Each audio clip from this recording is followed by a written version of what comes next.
This episode of Walt Disney World Today is sponsored by MEI and MouseFan Travel. MEI and MouseFan Travel is an authorized Disney vacation planner, specializing in cruises and packages to Disney and other vacation destinations around the world. They provide signature service with no agency fees. Get a no-obligation quote at www.mousefantravel.com. Your next vacation time is oh so far away. You're counting down the seconds every single day.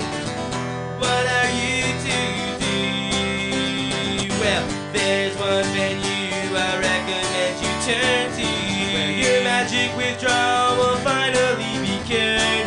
Spend 3 days a week with Super Walt Disney World nerds. You can depend on Matt, Mike, and WTW Today.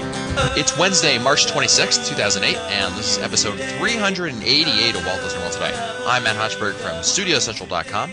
On the show today is Mike Scopa of All Ears Net. Hi, Mike. You'll never get this one, guys. You ready? What one can conceive, one can achieve.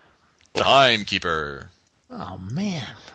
That wasn't even tough. All right. Next week, I'm going to start saying things like the. Also on today's show, we have Len Testa, who's the co-author and then official guide to Walt Disney World. And Len, is yours bracket in shambles like mine is? I have no idea what you're talking about, but Bracketology, baby. Bracketology. I don't follow college basketball. Sorry. Clearly. Even Annette has a bracket. Is William and Mary still in it? I don't know. William and Mary in lacrosse tournament, maybe. The Steelers. It's time to kick Lynn out of North Carolina. Kick him out of North sorry. Carolina. Yeah. Oh my gosh. Wow. Wow. I did, although I do admit to watching an occasional pro basketball game, but I saw the Rockets lose to the Celtics on, was it Tuesday, I guess? That kind of stunk. But anyway, Yeah, what can you sorry. Don't follow. Also on today's show, we have Annette Owens of MEI and MouseFan Travel. Annette, I'm hoping you're going to say a little more this episode than on Monday's episode. Hopefully I won't get kicked off of this one. You know, it's like Survivor on Monday. What can I say? Awesome. Well, it's Wednesday, and we're answering your listener questions. And let's start with a question from Jamie St. Clair, who writes, "Hey, guys, just heard my question answered, albeit 2 months after our trip on episode 376. Welcome back. Regarding going ahead with an ADR with an extra guest. We went to the Liberty Tree Tavern at our reserved time, and we were being taken to our table. I told our hostess of our dilemma. To my surprise, she and others were going to find us a bigger table. We declined and told them that we would just hold on to our 1-year-old, and everything worked out great. Ironically, we're under the same situation for our Easter trip coming up in a few weeks. Oops. And we have now a 16-year-old sister. We've made some ADRs for 5, but may show up on some of the original ones for 4 because they were arranged better for our trip. Just wanted to let you know that we were treated by the Liberty Tree Tavern as well as we always have been, and that's why we always eat there when we go down to Walt Disney World. Thanks again, and for the podcast as well." You're welcome. Next email is from Jeff from Rhode Island. Writes, "Hey guys, love the show. I've been a steady listener for about 18 months, and I'm beginning to panic. I typically download a week's worth of shows at a time, and usually grab a handful of old episodes at the same time. Your 20 to 30-minute shows are perfect for my commute. Best of all is that if I happen to get behind a week or so, it's no big deal, unlike that New Jersey-based show. Get behind that monster and it instantly fills your entire 100-terabyte iPod. How can I get all... What was that one? Terabyte. That's funny. Yeah. How can I get all of the old shows to show up in iTunes? The last available show for download is approximately $2.95. I obviously have listened to that many shows prior, but all that is available at this time. Thanks in advance for your timely reply." Well, Jeff, I get this question a lot. If you want to get the older episodes, right now what you have to do is you have to go in manually, download the episodes, and then import them into iTunes.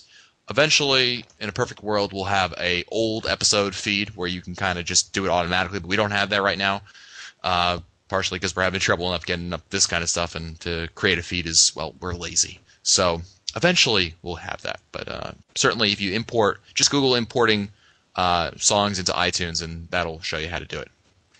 Next email is from Brett Caldwell of Evanston, Illinois, who writes, "Matt, Mike, Len, and Annette." He wrote that down, Annette. Thanks. I'm thinking of taking some short weekend solo trips to Walt Disney World over the next few months, April to June timeframe. These would be last minute, if the price is right type trips.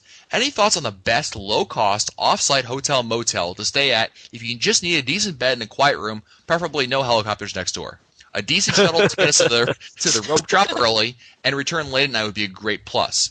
Is a Disney Valley Resort the best option, or is there a decent alternative that would save money and not waste too much extra time? Oh, good question. So a decent offsite, and I know that the place that we stay at all the time is the Orlando Vista now. Which isn't best. Yes. It's very convenient to the downtown Disney area. Yes. Which is really, really good. And it's relatively inexpensive. I think even a couple of weeks ago, I had some of the researchers stay there, and it was like $80, even during spring break. It wasn't much at all. A couple other places that are relatively inexpensive. Celebrity Resorts Orlando, even though it's a timeshare, it's not a big. You don't get a real strong sales pitch, and it's less than $100 a night. Shades of Green, obviously, if you can stay there, but that requires some sort of military connection. Just a couple of years of service. Yeah, exactly. Just a small commitment, on your part. Yeah. Go ahead. Go ahead. And then the Home Sweet Home Eastgate is also pretty good. Good. I will put my vote in for the Orlando Vista Hotel. It's affectionately called the Pineapple Hotel by those of us who've stayed there because there's a giant pineapple in front of it. But it's really quite good. Those are all on 192, right? And I think 192 is easier to get to than the iDrive stuff. I think the 192 area stuff. Yeah, the Orlando Vista Hotel's on 535, but it's literally around the corner from Walt Disney World. You know what I heard too? I always like the Polynesian, the Travelodge Polynesian, and I heard from somebody who just got back there and said that they changed management in 2007, and the place is a dump now. Well, it would certainly make sense considering how much money it goes for. I've seen it as I've driven by, but I haven't actually ever stayed there. That's interesting to note. Mm-hmm. Next email's from Shane from Snellville, Georgia, who writes, "Hey guys, I'm listening to one of my favorite episodes where you guys design your own resort, and I had an idea. We have the Cinderella Castle Suite and the new Walt Disney World New Orleans Suite in Disneyland. What other attractions would you want to stay in and why? You can just give a short answer or do a whole show on the subject. I don't care. Personally, I'd choose the most obvious to stay at the Gracie Manor or the Hollywood Tower Hotel. Thanks. Keep up the great work." I like the Tower of Terror idea. That's really not a bad idea at all. That's a neat one. Yeah. You guys have any quick ones you want to throw out there? Some attractions that you would want to stay in? American Haunted Adventure. Mansion. American Adventure. I've actually had dinner there, and it's fabulous. I mean, I've had dinner under the rotunda, and that was extremely cool. Yeah, very cool. Yeah, it's very cool. Very cool, but I don't know if I'd want to stay all night in there. I don't know. It's big. It's kind of. It'd be like staying in the White House. That might be cool. Lincoln. Exactly. My days as an intern back in the day. You could stay in Spaceship Earth, just switch scenes every night. I feel like the '70s computer nerd. You go stay with Steve Wozniak or whoever it's supposed to be. But sleep in the garage? Is that what you're doing? Yeah, exactly. Sleep in the garage, just like real life. Yeah. Oh, in that case, you he's stay not at used to the that yet. Carousel of Progress. Yeah, That's right. you could actually be in the scenes where everyone's like everyone's especially where they're saying goodnight to the kid, and the mom's in the hotel room. You could be in the bed behind the mom sleeping. That's right. Or you could stay in the caveman scene. Ugh, move over. That's great. Next email is from Jamie in Johnson, Rhode Island, who writes, "Hello, everyone. A friend of mine would like to plan a trip to the world later this year, and she's looking for help in figuring out the best accommodations. There will be a total of 6 travelers, including 4 children ages 5 and under. At this point, we know the 2-bedroom Disney Vacation Club resorts will work, and the Fort Wilderness cabins are an option as well. A few of the travel agencies that book DVC said they can't reserve there more than 6 months out. My friend has never stayed in the cabins before. So what other resorts on property, outside of booking separate rooms, will accommodate 6 guests, and can they be booked now for this November? Do any resorts offer family suites, and how quickly do they book up? Any help would be much appreciated." All Star Music will definitely hold 6, and you can book that right now. As far as DVC, I've been able to already grab a couple for November, December timeframe. So it just depends on they only release a few at a time into inventory as part of the problem. So it could be, it's not that they're not out there, they just release a few because they're letting the DVC people have their chance first.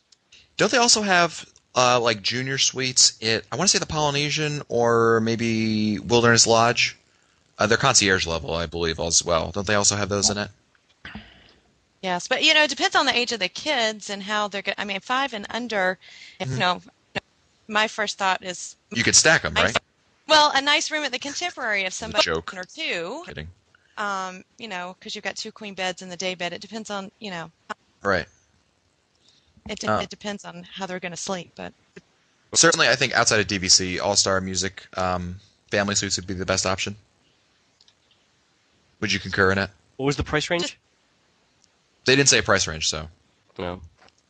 And they were looking at 2 bedrooms. So, but to be able to book, it sounds like they're just concerned that they want to go on and get some kind of accommodations now. Right. So that would be available now, but they're very limited. I mean, it can be. Well, hard think to about get the thing about this, the suites too is 2 bathrooms. Yes. Yeah, so I mean, so you can get multiple bedrooms at, like, so the cabins, for example, but you get the 2 bathrooms. I think we talked about that in a previous show. Yeah, the cabins don't only have 1 bathroom, so that can be an issue, depending. It may not be, but it could be. Well, Especially 6 with older people, I kids. think it would be. Yeah.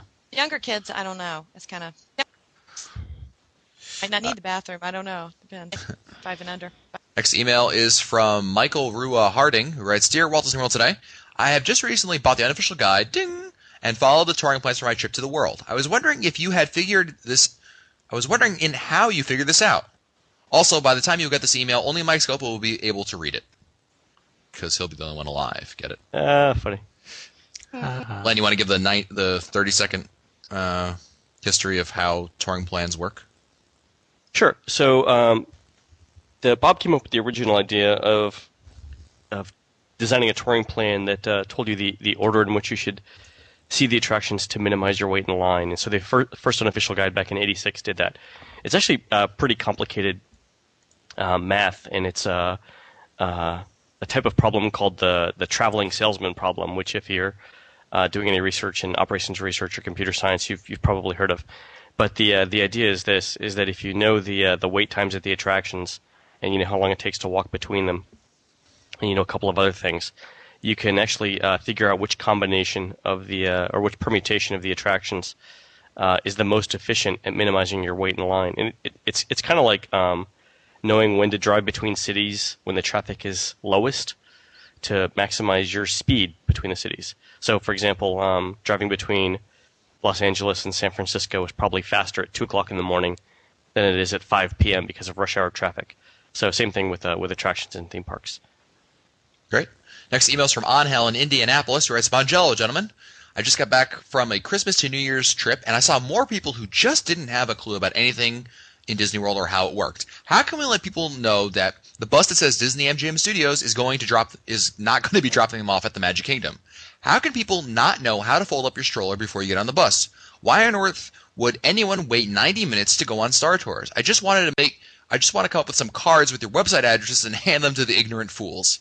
Here's some things I wouldn't have done if I had been listening to you. I got a certificate for knowing the trivia at the store at the studios, ate at BOMA for the first time, won on Carousel of Progress for the first time. Thanks for all the good you do for the rest of us.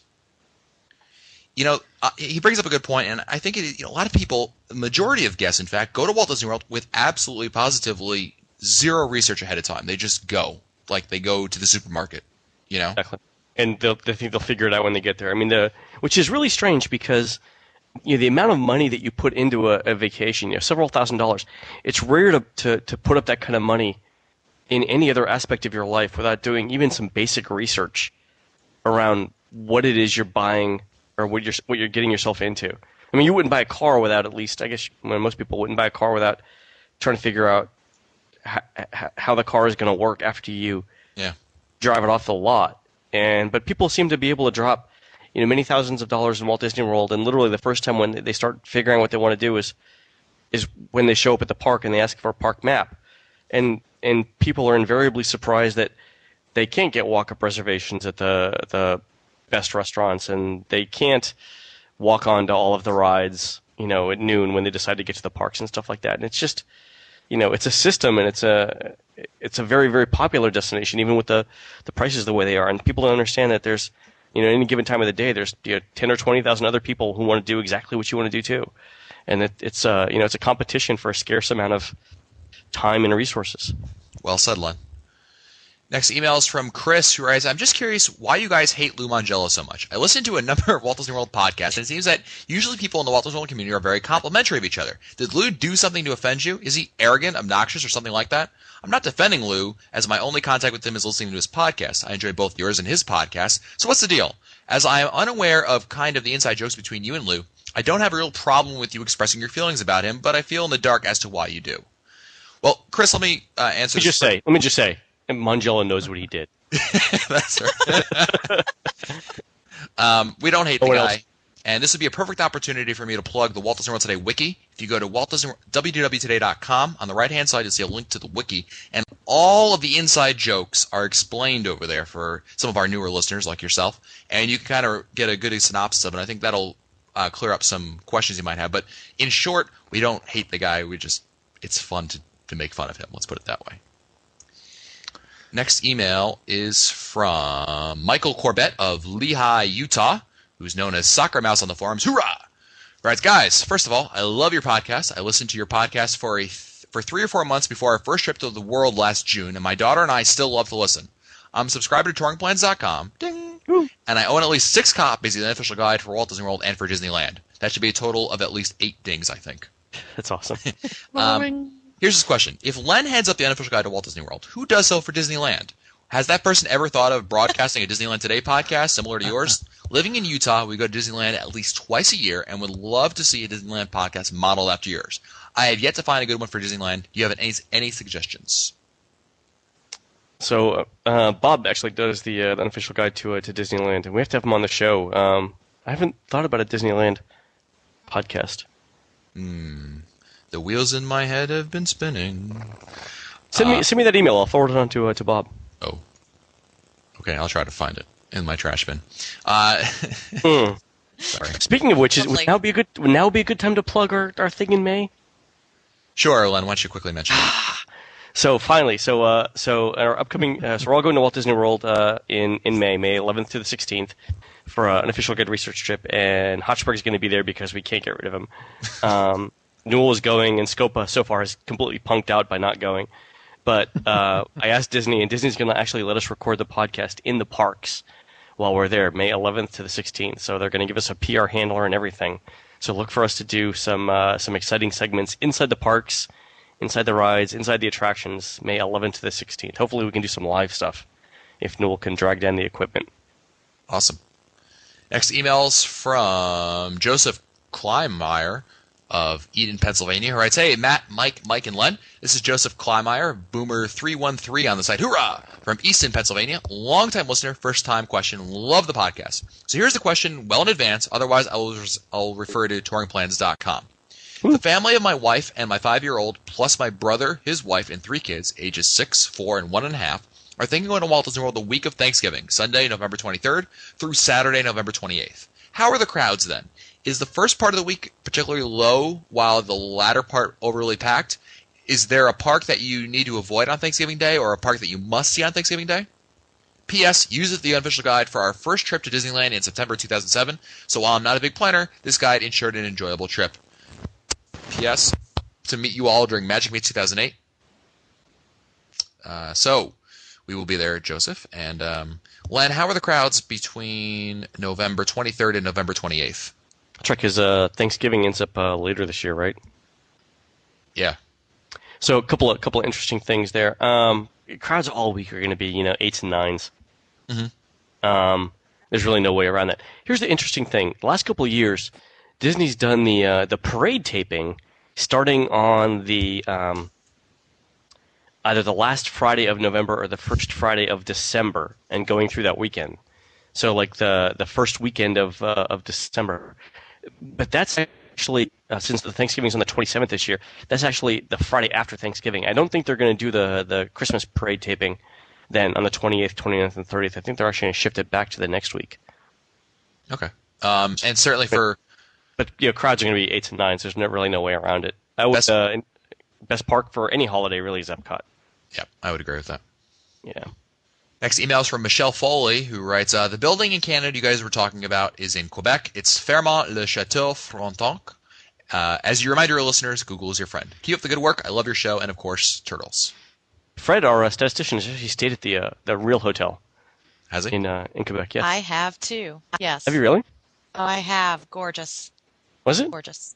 Oh, yeah. Awesome. More feedback about Canada. It's from Derek. Who says, "Hi there, I'm Derek. I'm a new listener, longtime Disney fan from Vancouver, Canada, and I'm a big fan of the show. First, I'd like to say that I'm a little disappointed when, after hearing you mention the Canada Pavilion and speaking of the hotel, you mentioned it was from Ottawa. After the brief moment of silence, I sat stunned. I decided to come on here and let you know the hotel is in fact based out of Victoria, British Columbia, and it's called the Empress. I know the provinces in Canada may seem alike, but the Empress is a source of provincial pride in British Columbia, especially due to the fact that it sits directly across from our provincial parliament building. Now, after that brief and hopefully gentle chastisement, I'd like to ask a question. In my many trips to Disney, I've always dreamed about being a Canadian cast member in Epcot. I understand there's a cultural representative program, and I am wondering if you can help me understand what Disney looks for in hiring their international staff. Thanks so much in advance, and remember, Victoria."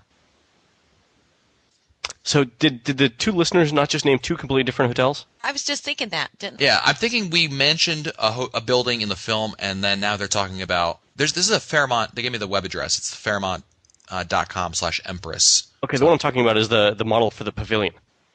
Then this would be maybe this one. See, we don't know anything about Canada. It's not our shtick. We know a lot of things about New Jersey because you got to know your stuff to make fun of it, but nothing about Canada. But anyway, if you want to be a cultural representative, Oh, hold on. Was he talking about the film in the hotel in the film, or in the pavilion itself is modeled after? good question. I'm not sure. He doesn't say specifically. I'm going to say that Derek is referring to the building that the pavilion is modeled after, and our previous emailer was talking about something in the film. There you go. But in terms of being cultural representative program, I believe don't they do all those the international program kiddies are all college programmers, if I'm not mistaken, from international, obviously. And what you can do actually, Derek, is if you go to the Disney World website for international programs, I'll put a link in the show notes to it. You can apply for it over there. It's certainly not going to pay the bills by doing it, but it's a great experience. I know a couple of people who have done the international program, and it can be it is a lot of fun for a lot of people. Next email is from Lisa from Sarasota, Florida. Writes, "I'm catching up on podcasts and enjoyed hearing show 316 at Muppet Vision 3D. One detail I didn't hear anyone mention is during Miss Piggy's number. When Bean Bunny is bothering her with a bee, one of the penguins in the orchestra stands up and begins playing Flight of the Bumblebee. He stops immediately after Miss Piggy smacks down Bean's bee. It's not very loud, but it's one of my favorite moments in the show." Yeah. I've Yeah. seen that too, yeah. Yeah. One of the things to do when you're watching Muppet Vision 3D, I think I mentioned it on the show before, watch the penguins. If you've seen the show a number of times like I have, it can be a lot of fun to watch the penguins because they kind of like the presidents in Hall of Presidents, they do little things on the side. Nothing like, jumping up and down, but, they'll scratch themselves or they'll look at each other or have whisper to one another. It's entertaining, certainly. Scratch themselves. Oh, that was Len. Sorry. Oh, that was me, sorry, yeah. That was Statler or Waldorf, yeah. Next email is from Jason. "Hey, Matt, I have another question for the show.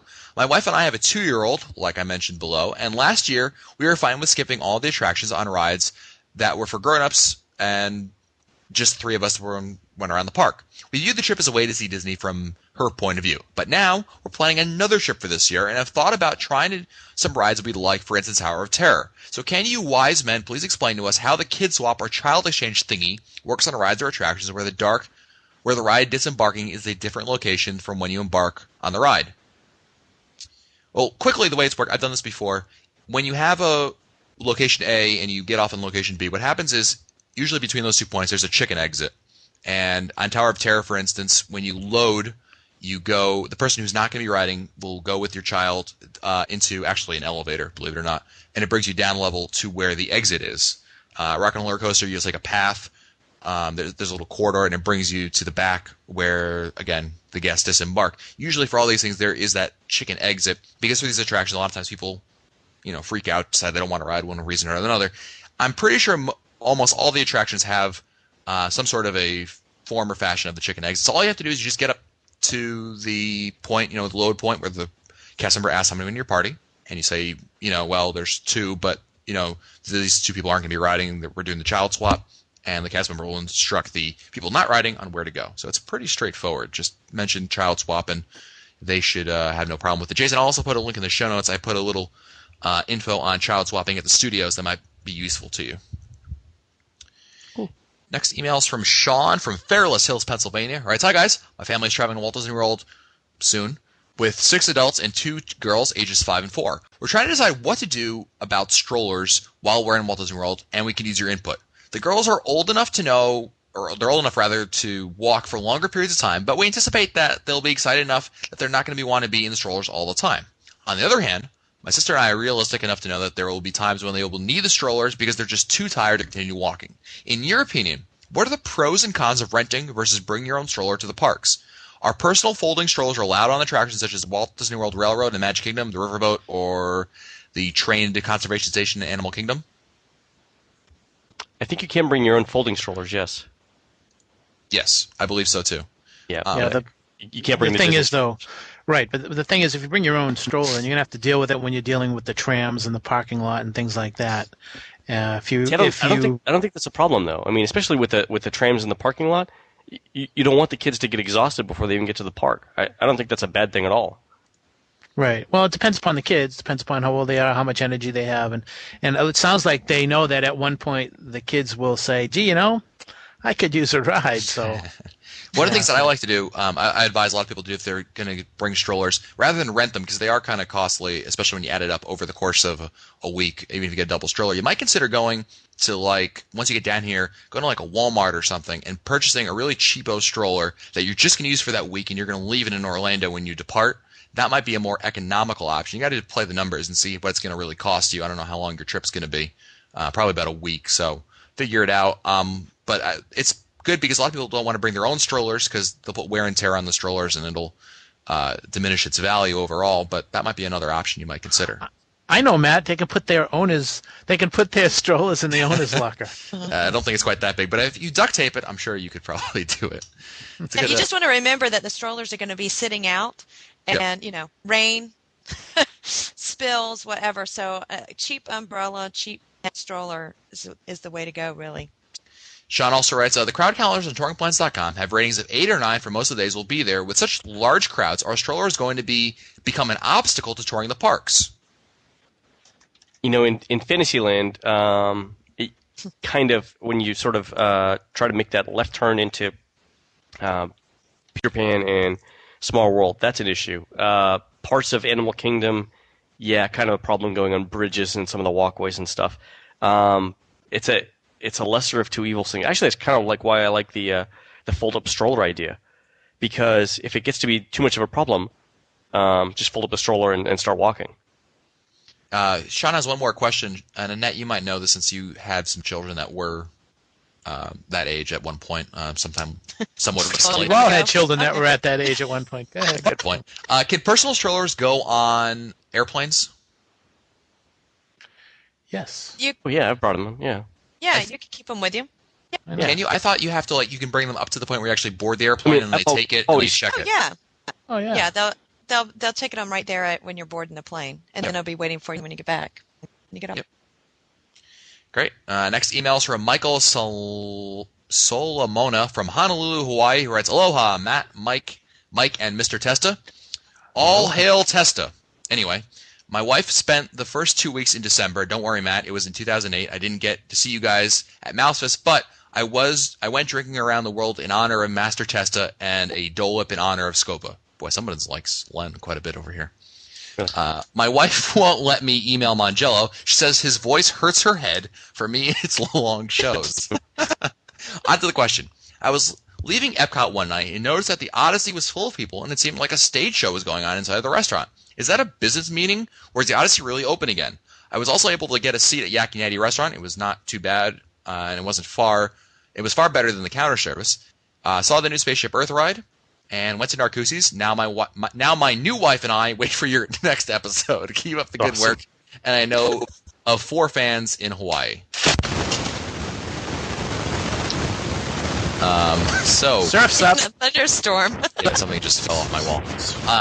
Surf's up. The Odyssey. I think I've heard it was redone. Yeah. But I think I don't think it's open for. I mean, it might be open for overflow. Yeah. Private functions. They might be open for private functions. Yeah, But it should be open pretty soon for, was it Mother's Day or? Yeah. They have dining among the flowers or something like that. Yeah, they use it for special events and private functions mostly. Right.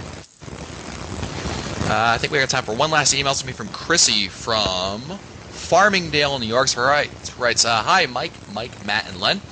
I'm a long-time listener, almost 2 years now. Thanks for the hard work. I just finished listening. I can barely hear you. What's that? I can barely hear you. You got some static, man. Yeah. Oh, hold on. Stand by. Tell me, I can't hear it, so tell me when the static ends, okay? Yeah. This reminds me of when TV had 3 channels. Gone. It's gone? Yeah. Okay. I'll just start over here. I got time for one last email to me from Chrissy from Farmingdale, New York, who writes, hi, Matt, Mike, Matt, and Len. I'm a long-time listener, almost 2 years now. Thanks for the hard work. I just finished listening to episode 342. Apparently, I'm as far behind as you are with questions about the photo spots. I was wondering when you were going to do an episode on audio recording spots for Mouse World Radio. After an occasionally aggravating trip to Disney with my family, I'm planning a trip with 2 girlfriends. We're all about 30 years old. We're planning on going in October 2008, considering getting the dining plan because I think it'll suit our needs as well as put us all on level ground in terms of pricing for our meals. But neither of my friends have ever been there in a couple of years. Is there anything you would recommend to make the trip especially memorable? We won't be doing much drinking for medical reasons, but we'll probably go out to Pleasure Island one night. Hold on, wait. Trip with 2 girlfriends, no drinking for medical reasons. Is this Scopa's trip? That's right. What's this letter again? Busted.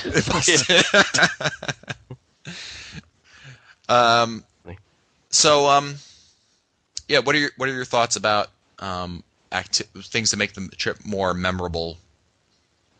Other than like getting arrested and stuff like that, right? That trip sounds memorable as it is. Yeah, really. I don't know. A drink around the world is always fun. Yeah, I mean, one of the things you might try, Chrissy, is go back to Monday's episode, and we talked about the different activities you can do at the different resorts. That might be something you might want to incorporate 1 or 2 or more of those activities, after the park hours, and that might be something that might make it a little more special. It also depends on your friends. Some people like doing everything they can get into within a 24-hour period, while others are like, they like to take it easy and don't like to do a whole lot, or they might enjoy a lot of time spent at the resort. The spa might be a good option, right, Len? Yes, I think so. So Spa day would be great. Yeah, but the thing that a lot of people don't remember to do is to, they make sure they'll take a lot of photographs, but they may not take as many photographs of them in the photos as they think about until after the trip. And I think it's important for everyone to think about taking as many photographs with all their traveling parties so that when they look at the photos afterwards, they can say, oh, remember when we took this? Remember when we took that? And this is especially true for families. They'll take photos, but they don't have photos of the children, or they don't have photos of the family. And then years go by, and you say, gee, I wish we had taken more photos of us. So that's one way to make the trip memorable. Absolutely. Pictures at dinner. Yeah, pictures of everybody at dinner is a great. That's a good idea too. Yeah. And certainly, if you're into scrapbooking, that might be a good way of doing that. Is taking lots of photos. Always better to have too many than too little. Well, that's it for us today. If you want to find our older episodes, read our show notes, or send us your comments, visit the Walt Disney World Today website at wdwtoday.com. For Len Testa, Mike Scopa, Mike Newell, and Annette Owens, I'm Matt Hochberg. We'll see you on the next show. This has been a production of Mouse World Radio. This episode of Walt Disney World Today is sponsored by MEI and MouseFan Travel.